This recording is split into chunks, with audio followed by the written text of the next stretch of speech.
This lens has become super popular within the Canon photography world, and I'm talking super duper popular. It's become the lens that is almost starting to replace prime lenses, even though it is not actually considered a prime lens. In today's video, I'm going to be thoroughly breaking down everything I know about this lens. We talk about the creative uses of this lens, as well as how it is a very practical lens to use, and really just how to properly use this lens to recreate your style as a wedding or family photographer or whatever you are in the portrait photography world. I think this is a video that you guys have been wanting to hear from me for a while now, so we are finally doing it. As a wedding and family photographer for about 4 years now, I've learned some things about using different camera bodies and different lenses. On this channel, I share those things with you to help you as you are growing in your journey. So in today's video, I'm breaking down both the creative uses and the practical uses of the Canon RF 28 to 70mm aperture of 2 zoom lens by Canon. Number one, let's start with the creative aspects versus the practicality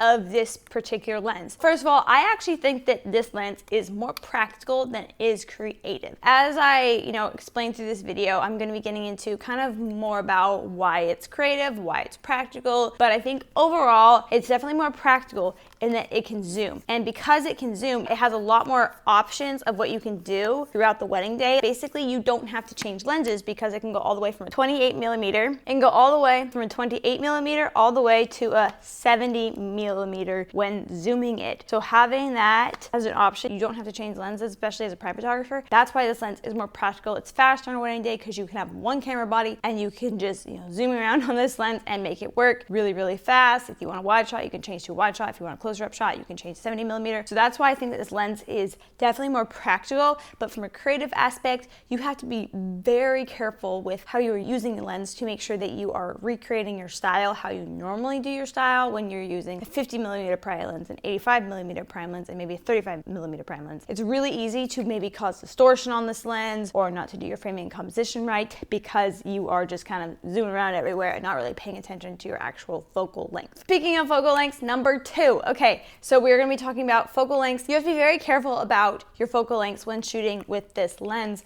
because I like to shoot a lot of portraits at 50mm and then also 85.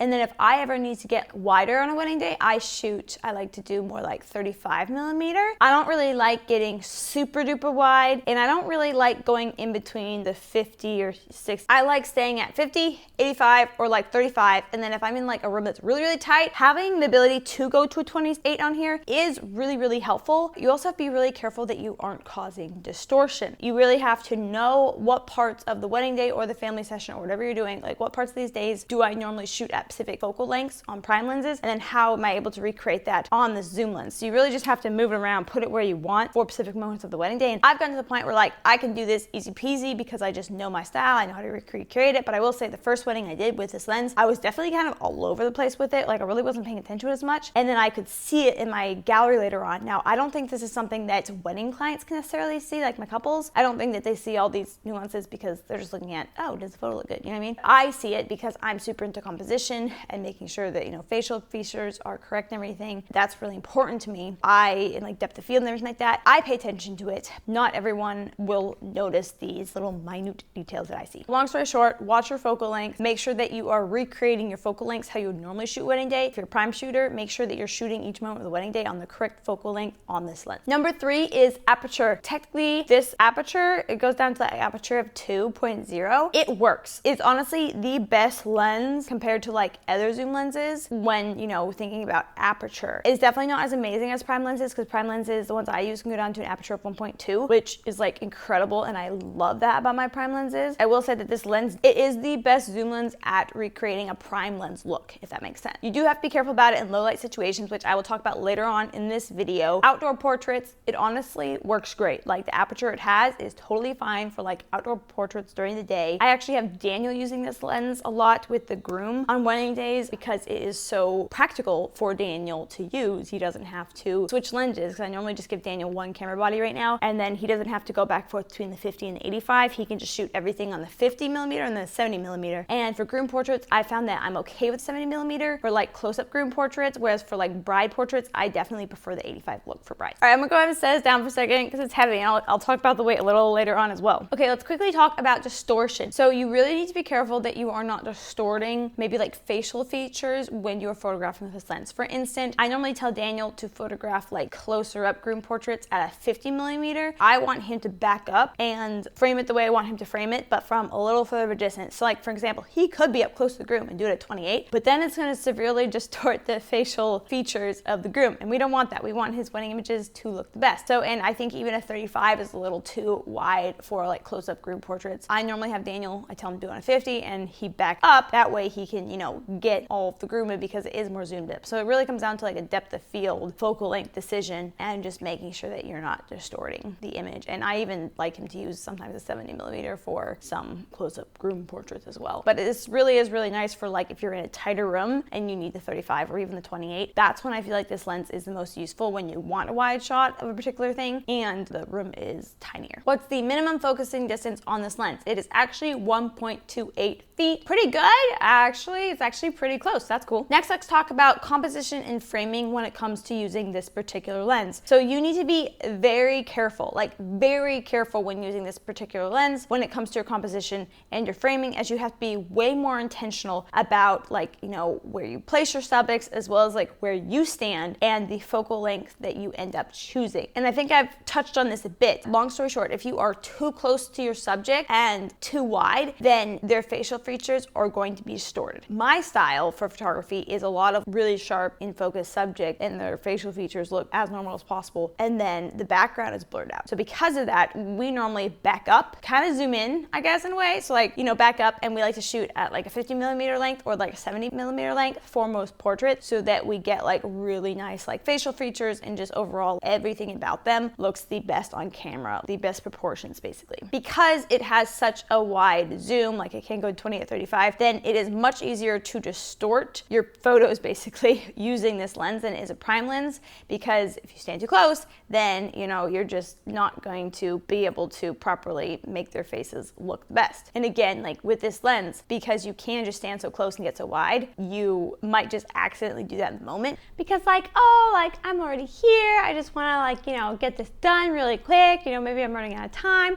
so I'm just gonna like do this really fast, and you know, and I maybe won't be so careful about my framing and backing up and all the things I normally would do on a 50 or like an 85mm prime lens. So I would just be very careful with your composition and framing. Next, let's talk about the pros versus cons of this lens. So first of all, we're gonna talk about the pros. I really think this lens is extremely practical because you can zoom all over the place really fast. That's definitely a pro. I like to give this lens to Daniel to use on wedding days so that he can use it for the groom and groomsmen portraits, really just so that he doesn't have to change lenses on his camera body. I think it helps speed him up and just makes him have to focus, you know, more on just working with the guys rather than having to actually keep changing lenses back and forth to get all the shots that, you know, I want him to capture during the day. I think that's definitely like the biggest pro to this lens. It really feels like a prime lens, even though it's actually a zoom lens, like lighting wise basically. And then the cons, I think there's like two cons. So first of all, not as much light can be let into the lens, as the aperture can only open up as wide as an aperture of 2, versus other prime lenses can go to like a 1.2, which I prefer. So that's really like the biggest con, I'd say. You really have to be careful and make sure you're using flash during receptions. I think that is really, really vital to make sure that you don't end up with grainy images when you're going to edit later on. Also, I think that the other con is that just really have to be careful with any possible framing issues, which I've kind of already like talked about this in the previous point. So definitely just watch your framing and composition. Be very intentional about that when using this lens, as well as for receptions, make sure you're using flash when you're using this lens on like a Canon R6 Mark II or whatever mirrorless camera body you're using. And I'll just quickly mention that yes, this lens is an RF mount, which means it does have to mount onto a mirrorless camera body. This particular lens, the RF mount, it cannot be mounted onto an EF mount camera body. EF mount lenses can be mounted onto an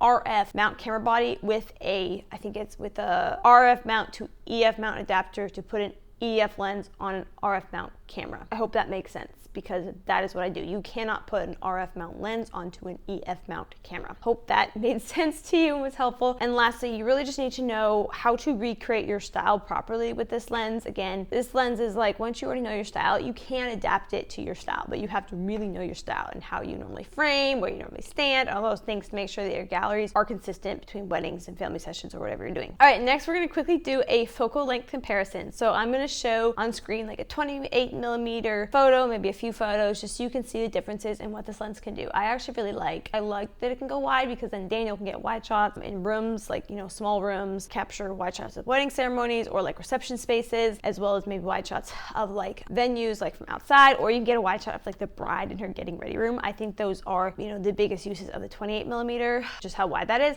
And also there's a 35mm comparison. That's really just helpful if you do need to go wider in a space, but you also don't want to go as wide as 28. And then we're gonna show 50 is definitely one of my like most used focal lengths that I like to use, because I feel like it gives some of the best facial features, the most flattering facial features, even though you're not going like as far in as a 70. So there are some 50 examples for you. And then 70mm on this lens, and that's what this would look like. And I love these for like up close portraits and things like that. Daniel uses this mostly with the groom and groomsmen to get like up close portraits like that. And then I'm only gonna show the 85 just because later on in this video I'm gonna compare to this lens, the Canon RF 28-70mm aperture f2 lens, with the Canon EF mount 85mm aperture f 1.2, as well as like the RF version of the 85, because I think that the 70 versus the 85, they have very specific uses in my mind. For example, I think it's totally fine for Daniel to use a 70mm focal length in this lens to capture like up close groom portraits, but I really want to use the 85 for my up close bridal portraits, and even like for my far back bridal portraits. I love just the depth of field and the bokeh that the 85 gives. It does give me more than the 70 gives me. Those are kind of some focal length comparisons, so you can kind of see like what you like, what maybe you don't like, and just understand all these things you can do on this lens. How is the overall quality / clarity of this lens? Amazing. Honestly, I have no complaints over the quality and overall clarity of this lens. I think that it is just top notch. I mean, I think any RF lenses are going to have amazing sharpness and just what the lens can do. So definitely thumbs up on that. How is the speed of this lens? Okay, I love the speed of RF lenses. To be honest, if it wasn't for the price of all these lenses, I would probably totally upgrade all my lenses to the RFs, but I still am using a lot of EF mount lenses because they're more affordable for me where I am in my business right now than the RF mount lenses. But maybe someday I will definitely want to use the RF versions of the 50, the 85, the 2070. I feel like I definitely prefer the mirrorless lenses or the RF mount lenses, I should say, because the camera bodies are what's mirrorless, not actually the lenses. The mount is what's different on the lens. So speed is just like you're taking photos and it's going fast. Like, I mean, I just feel like it's so sharp, so fast. I just know that I'm getting it in focus when comparing it to when I'm taking photos on like the 5D Mark IV camera body versus the Canon R6 Mark II, which I have videos on this channel like pairing those two camera bodies. The speed of mirrorless and these RF lenses are so much better than the non-mirrorless camera bodies with the EF mount lenses. How heavy is this lens? So I'm holding real quick just so you can see kind of how heavy it is, and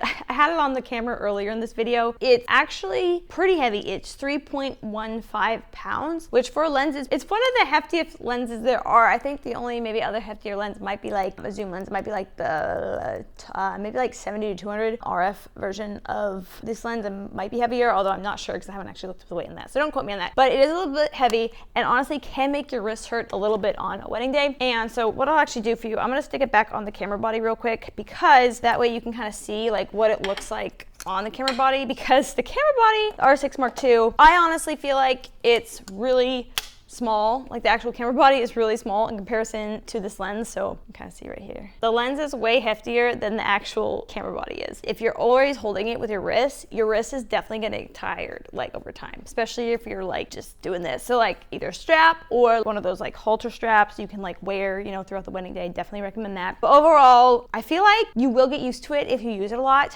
but it's definitely like different than just an 85-50. I also think it makes your back hurt throughout the wedding day. If you're using this all the time, especially if you have You know, maybe if I had like this on this side and then maybe the 85 on the other side, that'd actually be a cool setup. That's actually a brilliant setup. Oh, sorry, I just had a great idea. Anyways, if you were holding two cameras like this all day long on the halter straps on the sides, you would definitely get tired. I think that your back would definitely hurt a little bit by the end of the day, and your wrists and everything, you'd be sore. For the quality of what you get, it's amazing, and the convenience and the practicality, it is amazing. All right, so we're gonna talk about low light situations and this lens now. So first of all, I don't believe this lens is quite as good in low light situations when you compare it to like a 50 millimeter with like an aperture of 1.2, because this can only go down to an aperture of 2. So because of that, in receptions and like, you know, low light situations, some grain can arise type of thing. I guess it could also depend on your settings and like how high your ISO goes technically, but I do think that you really need flash with this lens on the Canon R6 Mark II. I honestly just think that's really important to keep your images throughout your reception gallery, like dancing, to be like consistent and bright how you want them to be. I will show some examples of some photos that were taken on this lens on the Canon R6 Mark II without flash, and then some that were taken with flash. Very different, and so I think that definitely make sure you're prioritizing using flash on this lens on the camera body that you're using to ensure that you have the highest quality images for the reception, for dancing and everything like that.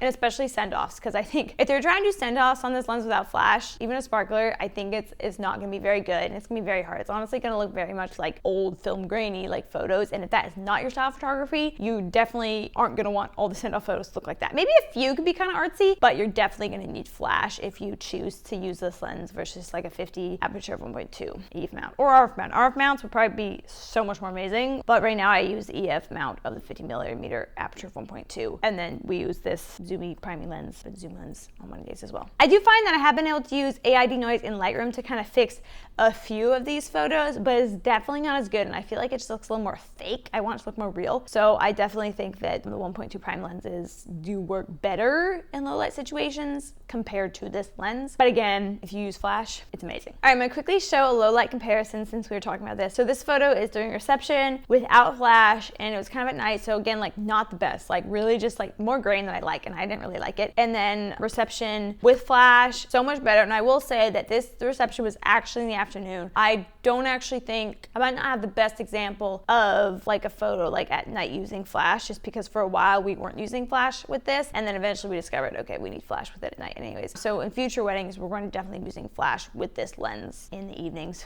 for receptions. So much better with flash, even just like during the day in a reception. It's amazing. And by the way, the flash I'm using is the Godox 863-C.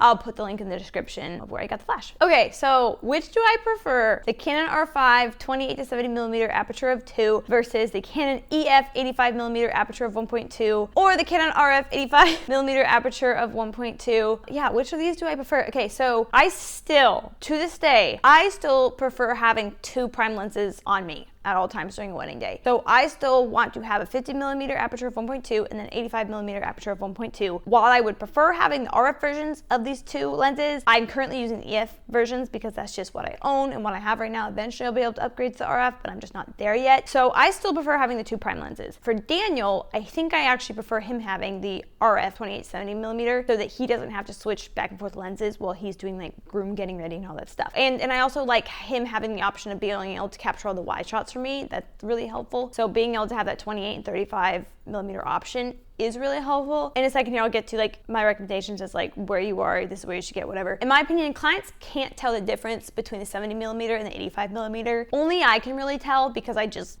see things. You know, it's like my brain just speaks camera all the time, basically. So I have Daniel use the 70 millimeter for the groom portraits, and then I still like to use the 85 millimeter for the bridal portraits. I just love the bokeh that the 85 gives, and that extra like aperture, like the, you know, the 1.2, the fact that it can open up that wide just gives me that extra brightness in the photograph that I really prefer for my bridal portraits. But for the groom portraits, I found that you really don't notice it as much in the groom portraits, and the guys, they don't really seem to care as much. The guys are more just like into like, let's just have fun and take photos, have fun with Daniel. If they're clear and they look good and, you know, I look good in the photos, then it's good. Versus the brides are like, it's like, you gotta make the brides like as flattering and fashionable as possible through these images. So I always prioritize using the 85 for the bride. So I would say it really depends on your preferences. If you were deciding like, do I want this lens or do I want to keep shooting on the 85? I would say that I definitely still think that on a wedding day you need probably both this zoom lens and at least 85. I would say that you could definitely photograph a whole wedding on this lens, so the zoom lens 2870, and probably an 85 lens with either the EF or the RF mount. I'd say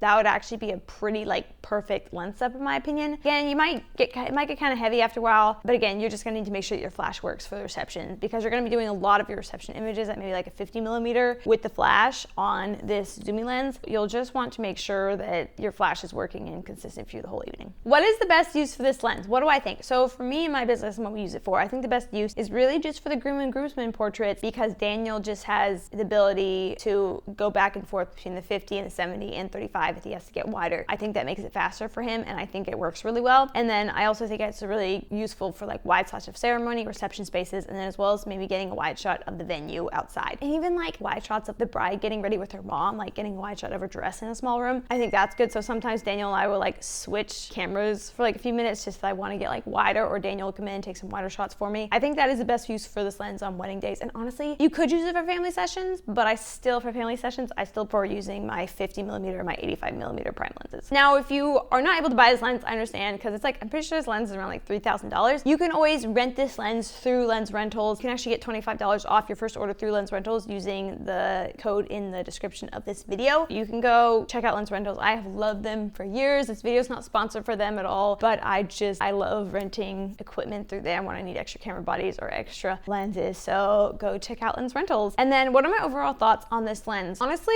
this lens has become very convenient for us to use when I only want to rent, one additional lens for Daniel to use on a wedding day. I guess the only con could be that, oh, what if the lens broke? Then maybe Daniel wouldn't have a lens to use, but if that happened, I would use one of my backup lenses. I do have a backup lens that he could use, it's just not as good, or I would have him use one of my lenses that I'm using. I guess that's technically a con, is that if it breaks, maybe Daniel doesn't have a backup lens or not as good a one. I've never had a lens break on a wedding day, and we kind of protect them a lot. I'm not that worried about it, but overall, I think that this lens is really great for a wedding day, and a lot of wedding photographers are using it nowadays just because it is faster and just more convenient for them. But again, just watch your framing composition and just be really intentional about how you are just composing your overall shots and choosing where to place your clients and where you're standing, closer up for the back. You just have to know what you want to create in your head before you're ready to take the image, and then you really should be all set. All right, so that is today's video. If you are interested in learning more about cameras and lenses, my honest reviews about them, there'll be a few other videos linked here. In fact,